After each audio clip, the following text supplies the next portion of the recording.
Hello everyone, I'm Nano Racing.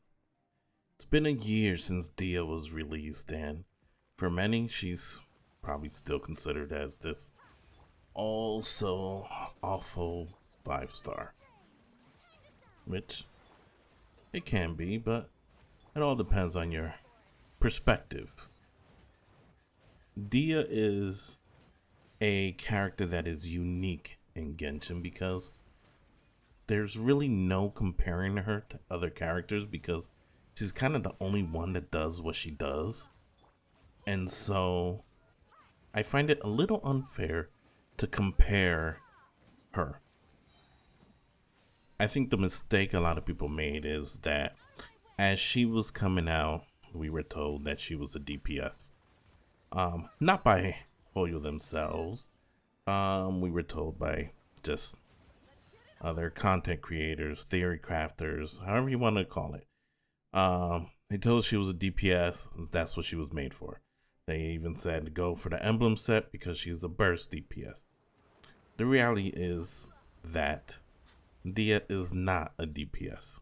At most, she's a sub DPS.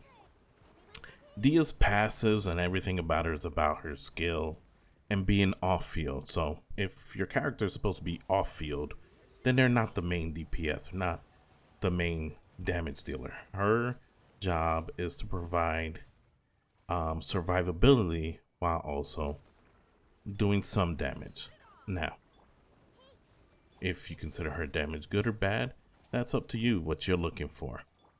But Dehya is the type of character that her first and foremost job is to provide protection. Now, we've heard countless times how it's not as reliable as a 100% uptime shield. We get it. We know you naysayers are out there.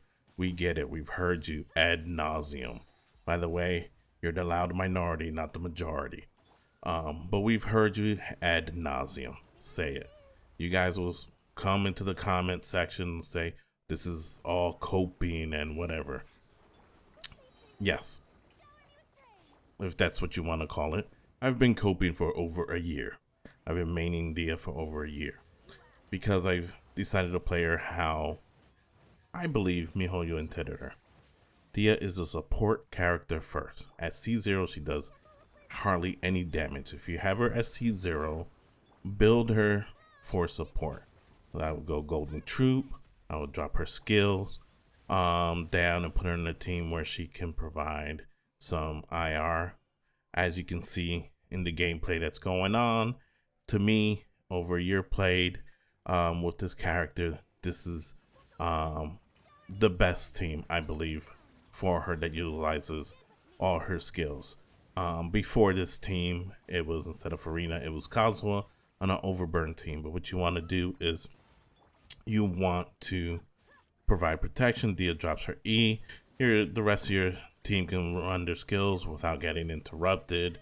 And then you have the burning effect. You have the vapes. You have with Freeing on there. You have some Burgeon. You have some Hyper Burgeon. So it's a mixture of different things. And in the Abyss, you can use her burst also, and it's not a loss. So, yeah, you're not going to get Hu Tao type damage at a deal because Hu Tao's main role is to deal damage. You're not going to get 100% uptime support like a Zhongli because Zhongli's main role is to provide support. Hu Tao provides damage, but she doesn't provide any protection. Zhongli provides protection, but he doesn't really provide any damage. Dehya, however you want to call her, provides both. She can protect and she can do damage. How much damage you expect your support to do is really up to you. At the end of the day, Dehya is a support first character that we were told at the beginning she was a DPS that didn't do any damage, so there was no point in getting her. But the reality is she was a character that came out without an artifact set that is unique to the game. She's the only one of her kinds, and now she has an artifact set since she's been released. She has several teams that works well, especially since Fontaine came, that can utilize her skills the best. And now with Farina, if you really want to do DPS, you can run her in DPS and do bigger damage on a team with, say, like a Kazuha and a Bennett on the team, or you do Bennett and Mona and Farina, and you can get damage. Or like other people are having fun going plunge with Shinyu. But yeah, so a year later, is the worst? No, she's not. She's the best? No, she's not. Is she a DPS? No, she never was, and was never intended to be. But she is one of a kind, and that's why for over a year, I've enjoyed playing her as she was meant to be played.